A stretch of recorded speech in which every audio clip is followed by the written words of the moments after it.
Raj Bahadur Venkatarama Reddy Telangana police academy Himayat సాగర్లో గత ప్రభుత్వం నోటిఫికేషన్లో ఉద్యోగానికి అర్హత సాధించి 4 నెలల శిక్షణ పూర్తి చేసుకున్న 96 మంది అసిస్టెంట్ మోటార్ వెహికల్ ఇన్స్పెక్టర్ల పాసింగ్ అవుట్ పరేడ్ కార్యక్రమం నిర్వహించారు। ఈ కార్యక్రమానికి రవాణా మరియు బీసీ సంక్షేమ శాఖ మంత్రి పొన్నం ప్రభాకర్ ముఖ్య అతిథిగా హాజరయ్యారు। పరేడ్ కార్యక్రమానికి విచ్చేశారు పోలీస్ రాష్ట్ర రవాణా కమిషనర్, అకాడమీ డైరెక్టర్, జిల్లాల నుండి వచ్చిన ఆర్డీఓలు, ఆర్టీఏ అధికారులు పాసింగ్ అవుట్ పరేడ్ను వీక్షించారు వారి కుటుంబ సభ్యులు।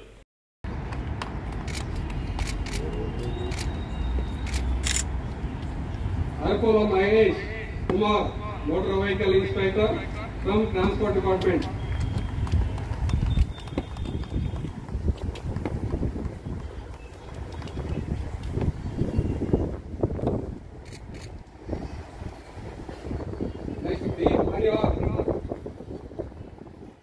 నేను ఈరోజు శిక్షణ పూర్తి చేసుకుని 96 మంది దగ్గర నుంచి ఒకటే ఆకాంక్షిస్తా ఉన్నా।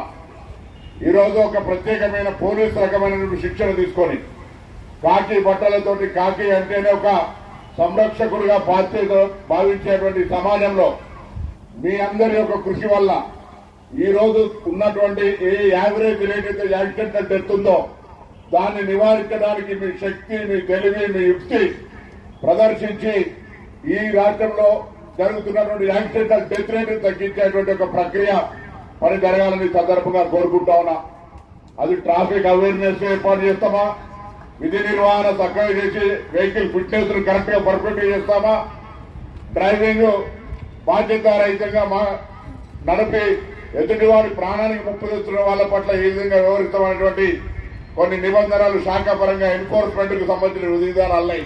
మనమంతా ఆనాటి చరిత్రలో సత్యహరిశ్చంద్రులం కాదు కావచ్చు, కానీ బందిపోట్లు కూడా కాకుండా ఉండి మనం గౌరవంగా సంస్థలో ప్రభుత్వ బాధ్యతగా పనిచేస్తున్న సందర్భంలో నాకు ప్రధానమైనటువంటి మంత్రిగా బాధ్యతలు చెప్పినప్పటి నుంచి ఒకటే డిపార్ట్మెంట్ లో కొన్ని చర్చ, ఆర్టిఫిషియల్ ఇంటెలిజెన్స్ తీసుకొని కూడా ఈ రోజు వెహికల్ ఫిట్నెస్ కావచ్చు, ఇతరత్ర అనేక అంశాలకు సంబంధించి కూడా మనం మార్పులు చేర్పులు తీసుకొని వస్తా ఉన్నాం। మీరంతా ఉన్నత చదువులు, ఇంజనీరింగ్ లో రకరకాల సాంకేతికమైన విద్యను చదివినటువంటి వాళ్ళు మీ ఇంజెక్షన్ ద్వారా మీరు ఈ రోజు ఈ డిపార్ట్మెంట్ లో ప్రవేశించడం ద్వారా ఈ శాఖ మరింత పటిష్టవంతమై శక్తివంతమై రాబోయే కాలంలో తెలంగాణ రాష్ట్ర రోడ్డు ట్రాన్స్పోర్ట్ డిపార్ట్మెంట్ అంటే దేశంలో ఆదర్శంగా ఉండాలనే మాట సందర్భంగా కోరుకుంటున్నాం। తెలంగాణలో కాంగ్రెస్ ప్రభుత్వంలో ప్రజాపాలన నడుస్తుందని మంత్రి వివేక్ వెంకటస్వామి అన్నారు। మంత్రులను ప్రజలు నేరుగా కలిసి సమస్యలు తెలిపే అవకాశం సీఎం రేవంత్ రెడ్డి కల్పించారన్నారు। గత ప్రభుత్వంలో కంటే భిన్నంగా ప్రజాస్వామ్య పాలన నడుస్తుందన్నారు। భారత రాష్ట్ర సమితి పాలనలో ప్రజలు తమ గోడును వెళ్లబోసుకోవడానికి వస్తే వారిపై కేసులు పెట్టేవారని మంత్రి వివేక్ ఆరోపించారు। 10 సంవత్సరాలు టీఆర్ఎస్ ప్రభుత్వంలో ఉన్నప్పుడు ప్రజలను కలిసి ప్రజల సమస్యలు ఏంది కనుక్కోవడము ఎప్పుడు కూడా లేకుండే, మంత్రులు వస్తుండే, డిస్ట్రిక్ట్లు తిరుగుతుండే, వెళ్ళిపోతుండే, కానీ ప్రజలు వచ్చి కలవడానికి ఆ స్వేచ్ఛ లేకుండే। ఎప్పుడు పోలీసు వాళ్ళు వచ్చి వెళ్ళండి వెళ్ళండి హరిలో ఉన్నారు మంత్రి గారు, ముఖ్యమంత్రి గారు అయితే ఎవరిని కలిసేదే లేదు। మొన్న మెదక్లో 43 మంది చనిపోయినప్పుడు ఒక్కసారి కూడా ముఖ్యమంత్రి రాలేదు। 43 మంది చనిపోయినప్పుడు ముఖ్యమంత్రి రేవంత్ రెడ్డి గారు ఇమ్మీడియట్లీ 24 గంటలలో రావడం, వారందరికీ కూడా ₹1 కోటి ఇవ్వాలని చెప్పి కంపెనీకి ఆదేశాలు ఇవ్వడం జరిగింది। కొండఘాట్ సంఘటన అయినప్పుడు 66 మంది చనిపోయినారు। అప్పుడు కేసీఆర్ అక్కడ పోయి కలిసి బాధితుల కుటుంబాలకు ఏదైనా చేద్దామని చెప్పి ఎప్పుడు కూడా ఆలోచించలేదు। కానీ కేటీఆర్ అయితే ముఖ్యమంత్రి గారు రాలేదు, 24 గంటల తర్వాత వచ్చిండని చెప్పి ఆయన ట్వీట్ చేయడం జరిగింది। అంటే టీఆర్ఎస్ హయాంలో వారి ఇష్టారాజ్యంగా వారు చేయడం జరిగింది। రేవంత్ రెడ్డి గారు స్పష్టంగా చెప్పినారు, ప్రజల మధ్యలో ఉండాలి మంత్రులు, ప్రజల సమస్యలు కనుక్కోవాలి, ప్రజలు వారికి ఏ కష్టాలున్నా మనము అధికారులతో మాట్లాడాలి, ఇతర మంత్రులతో మాట్లాడి వారి కష్టాలు దూరం చేయాలని చెప్పి వారి ఆదేశాలు ఇవ్వడం జరిగింది. తెలంగాణ సమాజం జూబ్లీహిల్స్ వైపు చూస్తుంది అన్నారు హరీష్ రావు. కాంగ్రెస్ ఎన్నికలప్పుడు ఇచ్చిన హామీలు ఏ ఒక్కటి నెరవేర్చలేదు అన్నారు. ప్రజలు రేవంత్ రెడ్డి ప్రభుత్వంపై కోపంగా ఉన్నారని, ఈ ప్రభుత్వానికి బుద్ధి చెప్పడానికి ప్రజలు సిద్ధంగా ఉండాలని హరీష్ రావు తెలియజేశారు. टूटे सो आदमी को सबर सिखाना का जिम्मेदारी अपना होता है. 20 महीना बोले तो 1/3 हो गए, 60 में 20 हो गया, 1/3 खत्म हो गया. फिर बाकी दिनों में तो उनको मालूम होना चाहिए लोग क्यों हराए बोले तो तू 1 तोला सोना नहीं दिया, बच्चियों को स्कूटी नहीं दिया, बेवा लोगों को 4,000 जो पेंशन देना था वादा करके नहीं दिया है आप, और मुसलमानों को 4,000 करोड़ बजट बोल के आप नहीं दिए, सब प्लान बोल के आप नहीं दिए, हमारे इमाम मौजम को 12,000 देते बोल के आप नहीं दिए. ये पूरा आप एक काम भी, एक बात भी नहीं निभाए, इस वास्ते आप हम लोग को हराए. अब तो भी आप आंख खोलो, जितना वादा करे वो करो बोल के हम सबर सिखाना चाहिए. अगर से कोई मुसलमान वोट डाले क्या बोलता, अरे भाई मैं पूरा वादा तोड़ दिया, एक भी काम नहीं करा, फिर भी मेरे को वोट डाला बोलता ना उन्हें. फिर उसका आंख खोलना है, उसको सबर सिखाना चाहिए, उसको मालूम होना चाहिए. कैसा मालूम होता, मालूम ऐसा होना कि कांग्रेस की डिपॉजिट जब्त हो गए जुबली हिल्स में. जब उसको मालूम होता हमारे माइनॉरिटीज का क्या दम है, उनको मालूम होता है. अरे क्या दिया भाई कांग्रेस ने, अपना हाइड्रा लगा के मूसी के नाम पे गरीब लोगों का, हमारे मुसलमानों का घर तोड़ा है. కేంద్ర ప్రభుత్వం విద్య కోసం 1.28 లక్షల కోట్లు కేటాయించిందని కేంద్ర మంత్రి బండి సంజయ్ తెలియజేశారు. బండి సంజయ్ పుట్టినరోజు సందర్భంగా మన మోదీ కానుక పేరుతో కరీంనగర్ పార్లమెంట్ నియోజకవర్గ పరిధిలోని ప్రభుత్వ పాఠశాలల్లో 10వ తరగతి విద్యార్థులకు 20,000 సైకిళ్లు పంపిణీ కార్యక్రమం చేపట్టారు. ఈ సందర్భంగా ఆయన మాట్లాడుతూ ప్రభుత్వ పాఠశాల విద్యార్థులు తలుచుకుంటే అద్భుతాలు చేయగలరు. తలదించుకుని పుస్తకాలు చదివితే భవిష్యత్తులో తలెత్తుకొని జీవిస్తాం. సైకిళ్ల పంపిణీ కార్యక్రమం పూర్తయిన తర్వాత త్వరలోనే మోదీ కిట్లు కూడా పంపిణీ చేస్తామని బండి సంజయ్ అన్నారు. బేటీ బచావో బేటీ పడావో కార్యక్రమంలో నేను సిపి గారు గౌరవ కమిషనర్ గారు కూర్చున్నప్పుడు ఒక 100 సైకిల్స్ ఇచ్చినప్పుడు మంచి ఫీడ్బ్యాక్ వచ్చింది.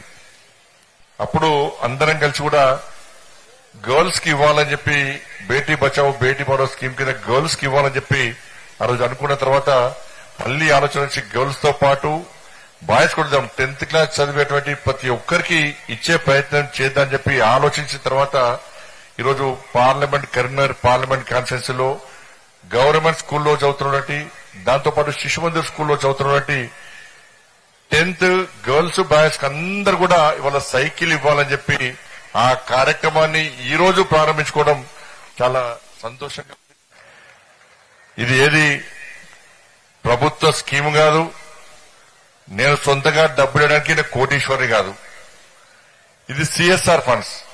పెద్ద పెద్ద కంపెనీస్ తో మాట్లాడి వాళ్ళు ఏదో పని కోసం మా దగ్గరికి వచ్చినప్పుడు మీ డబ్బులు ఉండడం ముఖ్యం కాదు, మీ ఫండ్స్ కూడా సమాజానికి ఇచ్చే ప్రయత్నం చేయండి, 10 మందిని ఆదుకునే ప్రయత్నం చేయండి అని చెప్పి నేను రిక్వెస్ట్ చేసిన తర్వాత మురళి గారు, అదేవిధంగా రాము గారు, చారినకొండ శ్రీధర్ గారు వాళ్ళు ముగ్గురు స్పందించి తప్పకుండా పేద విద్యార్థులకు సైకిల్స్ ఇవ్వాల్సిన బాధ్యత మా మీద ఉంది కాబట్టి ఇస్తా అని చెప్పి వారికి ముందుకు వచ్చింది. కాబట్టి వారికి వేదిక ద్వారా ప్రత్యేకంగా కృతజ్ఞతలు తెలియజేస్తూ, ఇలా ప్రభుత్వ పాఠశాలలు అంటే నిజంగా ప్రభుత్వ పాఠశాలలో చదువుకోవడం అదృష్టవంతులు మనం. ఎందుకంటే బీడీలు, ఎంఈడీలు, పెద్ద పెద్ద డిగ్రీలు చేసినటువంటి ఉపాధ్యాయులు మా ప్రభుత్వ పాఠశాలలో చదువు చెప్తా ఉంటారు. అటువంటి పాఠశాలలో వాళ్ళు చదువుకోవడం అదృష్టంగా భావించాలి. పేదరికం ఎప్పుడు దేనికి అడ్డరాదు. ఏపీలో కూటమి ప్రభుత్వం ప్రజా వ్యతిరేకతను పెంచుకుంటుంది. వైఎస్ జగన్ మాజీ ముఖ్యమంత్రి అనే విషయాన్ని గుర్తుపెట్టుకోవాలని హెచ్చరించారు మాజీ మంత్రి అంబటి రాంబాబు. ప్రజల ప్రవాహాన్ని, ఉప్పెనను మీరు ఆపలేరు అంటూ వ్యాఖ్యలు చేశారు. వైఎస్ జగన్ చిత్తూరు జిల్లా బంగారుపాళ్యం మార్కెట్ యార్డ్లో మామిడి రైతుల సమస్యలను తెలుసుకున్నారు. అనేక మార్లు అనుమతి లేదని చివరికి గత్యంతరం లేక అనుమతి ఇచ్చారు. బంగారుపాళ్యం హెలీప్యాడ్ వద్ద అనేక ఆంక్షలు పెట్టారు. పెట్రోల్ బంకుల్లో పెట్రోల్ కొట్టకుండా నిర్బంధిస్తున్నారు. జన సమీకరణ చేస్తే రౌడీ షీట్ ఓపెన్ చేస్తామని ఎస్పీ మణికంఠ మాట్లాడడం బాధాకరం. నారా లోకేష్ ఏం చెప్తే అది చేస్తారా? ఐపీఎస్ అధికారి అనే విషయాన్ని మర్చి నారా లోకేష్ కోసం చెంచాలు మాదిరిగా కొందరు పోలీసులు పనిచేస్తున్నారు. మీ లాఠీలతో జగన్కు వస్తున్న ఆదరణను ఆపలేరు. ఇప్పటికైనా కూటమి ప్రభుత్వం మామిడి రైతులను ఆదుకోవాలి. కూటమి ప్రభుత్వం ప్రజా వ్యతిరేకతను పెంచుకుంటుంది. వైఎస్ జగన్ మాజీ ముఖ్యమంత్రి అనే విషయాన్ని గుర్తుపెట్టుకోవాలి. ప్రజల ప్రవాహాన్ని ఉప్పనను మీరు ఆపలేరు. చిత్తూరు మామిడి పంటలను ధరలేక రోడ్ల మీద పడేసి రైతులు ఆందోళన చెందుతున్నారు. అనేక వాహనాలను తనిఖీ చేసి కొన్ని వాహనాలకు నోటీసులు ఇచ్చారు. జగన్మోహన్ రెడ్డి గారు బంగారుపాలెం వెళ్ళడానికి చాలా రోజులు హెలికాప్టర్ పర్మిషన్ ఇవ్వకోకుండా ఇక్కడ అక్కడ అని తిప్పేటటువంటి ప్రయత్నం చేశారు. చివరకు గత్యంతరం లేని పరిస్థితుల్లో హెలీప్యాడ్కు పర్మిషన్ ఇచ్చారు. తర్వాత ప్రోగ్రాం ఖరారు చేసుకున్నారు. ఖరారు చేసుకున్న దగ్గర నుంచి పోలీసులు విచ్చలవిడిగా వ్యవహరిస్తున్నారు. అంటే సుమారుగా 3000 మందికి నోటీసులు ఇచ్చారు, మీరు రావడానికి వీల్లేదు అని. అంతేకాకుండా చిత్రం ఏంటంటే ఇవాళ ఉదయం నుంచి నాకు అందుతున్నటువంటి సమాచారం, మా పార్టీ నాయకులు కార్యకర్తలు అలాగే జిల్లా పార్టీ అధ్యక్షులు కరుణాకర్ రెడ్డి గారితో కూడా ఉదయం నేను డిస్కస్ చేశాను. పెట్రోల్ బంక్ దగ్గర పోలీసులు కాపలా పెడతారు, దేనికి పెట్రోల్ కొట్టడానికి వీల్లేదు. కొంతమంది నాయకుల్ని అరెస్ట్ చేసి బంధించేశారు, హౌస్ అరెస్టులు చేసే కార్యక్రమం చేస్తున్నారు. ఇంతకు ముందే హెలీప్యాడ్ దగ్గర లాఠీ చార్జ్ చేశారు. జనం వచ్చారని 30 మంది రావాలి అంటే వచ్చారుగా, మాలు జనం వస్తారు సహజంగా. వచ్చేటప్పటికి వాళ్ళ మీద లాఠీ చార్జ్ చేశారు. విచ్చలవిడిగా పోలీస్ యంత్రాంగాన్ని ఉపయోగిస్తున్నారు. నేను అడుగుతా ఉన్నా ఈ ప్రభుత్వాన్ని, కూటమి ప్రభుత్వాన్ని, చంద్రబాబు నాయుడు గారి నాయకత్వంలో ఉన్నటువంటి ప్రభుత్వాన్ని నేను అడుగుతా ఉన్నా, పోలీస్ యంత్రాంగం ఎందుకుంది? ఈ రాష్ట్రంలో లా అండ్ ఆర్డర్ కాపాడటానికి, లేదా సంఘ విద్రోహ శక్తుల్ని కట్టడి చేయడానికి, లేదా గంజా అమ్మే వాళ్ళని పేకాట ఆడే వాళ్ళని పట్టుకోవడానికి ఉందా? లేకపోతే కేవలం జగన్మోహన్ రెడ్డి గారి పర్యటనను జరగకోకుండా అడ్డుకోవడం కోసమే మీ పోలీస్ యంత్రాంగం ఉందా? సంగారెడ్డి జిల్లా పటాన్ చెరువు నియోజకవర్గం రామచంద్రాపురంలో కార్మిక సంఘాల దేశవ్యాప్త సమ్మెలో భాగంగా సిఐటియు ఆధ్వర్యంలో నిరసన ర్యాలీ చేపట్టారు. ఈ సందర్భంగా సిఐటియు నాయకులు మాట్లాడుతూ కేంద్ర రాష్ట్ర ప్రభుత్వాలు కార్మిక వ్యతిరేక కార్యకలాపాలు పాల్పడుతూ ఉన్నారు, వారి వైఖరిని వెంటనే మార్చుకోవాలని, కనీస వేతన చట్టం అమలు చేయాలని డిమాండ్ చేశారు. దేశవ్యాప్త సార్వత్రిక సమ్మెలో భాగంగా ఒకరోజు కార్మిక సంఘాలన్నీ నిరసన చేపట్టాయన్నారు. కేంద్ర ప్రభుత్వం తీసుకువచ్చిన 4 లేబర్ కోడ్ చట్టాలను రద్దు చేయాలని, కనీస వేతన చట్టం 26,000 ప్రకటించాలని, ఆరోగ్య బీమా పెన్షన్ సౌకర్యం కల్పించాలని డిమాండ్ చేశారు. కాంట్రాక్ట్ అవుట్సోర్సింగ్ వర్కర్ల స్థానంలో పర్మనెంట్ ఉద్యోగులను నియమించాలని డిమాండ్ చేశారు. దేశవ్యాప్తంగా కార్మిక బంద్ నిర్వహించడం జరుగుతూ ఉన్నది. దేశంలో ఉన్నటువంటి అన్ని కార్మిక సంఘాలు, ఉద్యోగ సంఘాలు ఈ యొక్క కేంద్ర ప్రభుత్వ విధానాలకు వ్యతిరేకంగా 4 లేబర్ కోడ్లను వెంటనే రద్దు చేయాలని, కనీస వేతనం 26,000 ఇవ్వాలని, కాంట్రాక్ట్ అవుట్సోర్సింగ్ విధానాన్ని రద్దు చేసి పర్మనెంట్ వర్కర్ని పెట్టుకోవాలని చెప్పి పెద్ద ఎత్తున దేశవ్యాప్తంగా ఈ ధర్నాలు ర్యాలీలు నిర్వహించడం జరుగుతుంది. ఈరోజు ఈఎస్ఐలో కూడా ఈ ర్యాలీ జరుగుతూ ఉన్నది. ఈఎస్ఐలో ప్రధానంగా ఈరోజు 4 నెలలుగా జీతాలు లేవు. 4 నెలలుగా జీతాలు లేవని అడిగితే అసలు కాంట్రాక్టు రినోలే కాలేదు, మీరు పని ఎట్లా చేస్తున్నారని చెప్పి ఈరోజు డైరెక్టర్ ఆఫీస్లో చెప్తున్నటువంటి పరిస్థితి ఉన్నది. కలెక్టర్ని కలిసాము, ఇక్కడ సూపరింటెండెంట్ కలిసినాము, ఎవరిని కలిసినా జీతాలు వస్తున్నటువంటి పరిస్థితి కూడా లేదు. కాబట్టి ఇక్కడ కూడా కార్మికులందరినీ పర్మనెంట్ చేయాలి, కాంట్రాక్ట్ విధానాన్ని రద్దు చేయాలని చెప్పి సిఐటిగా డిమాండ్ చేస్తూ ఉన్నాం. ఈ దేశవ్యాప్త సమ్మె సందర్భంగా ఈ కేంద్ర ప్రభుత్వం అయినా స్పందించి 4 లేబర్ కోడ్లను వెంటనే రద్దు చేసి గతంలో ఉన్న అంటే అనేక పోరాటాలు చేసి సాధించుకున్నటువంటి కార్మిక చట్టాలని కంటిన్యూగా అమలు చేయాలని చెప్పి ఈ సందర్భంగా డిమాండ్ చేస్తా ఉన్నాం. యాజమాన్యం వచ్చినా చాలా సార్లు వెళ్ళాము, చాలా సార్లు వెళ్ళాము. ఫస్ట్ టైం వెళ్ళినప్పుడు అమ్మ మీ కాంట్రాక్ట్స్ రిన్యువల్ కాలేదు, నేనే ఇప్పుడు 80 lakhs వరకు బడ్జెట్ మొత్తం తెప్పించి పెట్టినాను, నా మిస్టేక్ లేదని ఆయన చెప్పాడు. మళ్ళీ కాంట్రాక్టర్లకు ఫోన్ చేస్తే అమ్మ రిన్యువల్ అయినట్టు మాకు ఏ లెటర్స్ రాంది, మిమ్మల్ని ఎట్లా తీసుకోవాలి, మేము మాకు కాంట్రాక్ట్ రిన్యువల్ అయితేనే కదా మీకు శాలరీస్ వేసేది అని. లాస్ట్ 10 days బ్యాక్ ఇక్కడికి కాంట్రాక్టర్లు వాళ్ళు వచ్చారు. వస్తే ఎల్ఎస్టీ సార్ వాళ్ళందరినీ పిలిపించి లోపల కూర్చోబెట్టి మమ్మల్ని కూడా పిలిపించారు లోపలికి. ఫ్రైడే రోజు సార్ వాళ్ళు వచ్చారు. మండే రోజు శాలరీస్ వేసేస్తున్నారు, మండే శాలరీస్ వేస్తున్నారని చెప్పారు. మండే ట్యూస్డే వెనస్డే కాల్ చేస్తా పోతున్నాం కాంట్రాక్టర్లకి. చేసే వాళ్ళు ఫోన్లు కూడా లిఫ్ట్ చేయలేదు. రావు మాకు ప్రతిసారి పెండింగ్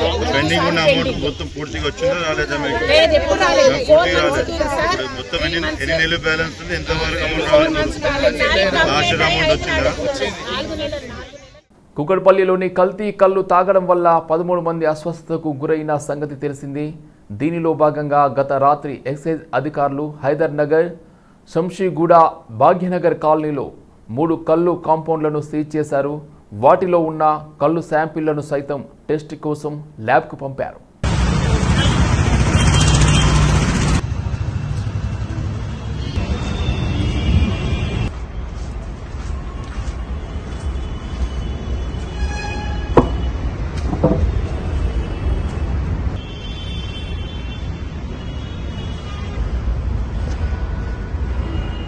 రాజేంద్రనగర్ బుద్వేల్ జలమండలి వాటర్ ఫిల్టర్ వద్ద తమ డిమాండ్లు నెరవేర్చాలని వాటర్ ట్యాంకర్ల యజమానుల డ్రైవర్లు ఆందోళన నిర్వహించారు. దీంతో పలు ప్రాంతాలకు వెళ్లవలసిన వాటర్ ట్యాంకర్లు బుద్వేల్లోని HMWSSB ఆఫీస్ వద్ద నిలిచిపోయాయి. ట్యాంకర్ ద్వారా నీటి సరఫరాలో ఎదురవుతున్న సమస్యలు, ఫిల్టర్ యార్డులో అనుమతులు జాప్యం, నిర్వాహకుల తీరుపై ఆగ్రహం వ్యక్తం చేస్తున్నారు వాటర్ ట్యాంక్ డ్రైవర్లు. ప్రతిరోజు శ్రమిస్తున్నా సరైన ప్రాధాన్యత ఇవ్వకపోవడం, డ్యూటీ సమయాల్లో అనవసరంగా వేచి ఉండాల్సిన పరిస్థితి రావడం తదితర అంశాలపై ఆందోళన నిర్వహించారు. హైదరాబాద్ పాత బస్తీలో హత్య కుట్రను సౌత్ జోన్ టాస్క్ ఫోర్స్ పోలీసులు భగ్నం చేశారు. దుండిగల్ రౌడీ షీటర్ ముజాహిద్, సయ్యద్ ఫయజ్ మధ్య రియల్ ఎస్టేట్ వ్యాపార లావాదేవీల్లో విభేదాలు తలెత్తాయి. తనని హత్య చేయించనున్నాడని గమనించి సయ్యద్ ఫయజ్ మరో 4గురికి 15 లక్షల సుపారీ ఇచ్చి 40,000 అడ్వాన్స్ ఇచ్చాడు. విశ్వసనీయ సమాచారంతో south zone task force Falaknuma పోలీసులు వీరిని అదుపులోకి తీసుకుని 40,000, 2 సెల్ ఫోన్లు స్వాధీనం చేసుకుని నిందితులను ఫలక్నుమా పోలీసులకు అప్పగించారు. జీడిమెట్ల పోలీస్ స్టేషన్ పరిధి గాజల రామారం, మార్కండేయ నగర్లోని HDFC ATMలు దొంగలు పడ్డారు. గ్యాస్ కట్టర్తో కట్ చేసి క్యాష్ బాక్స్ ఎత్తుకెళ్లారు దొంగలు. నిన్న సాయంత్రం అదే ప్రాంతంలో పోలీసులు నాకాబందీ నిర్వహించడం, రాత్రికి దొంగలు పడడం పెద్ద సవాల్గా మారింది.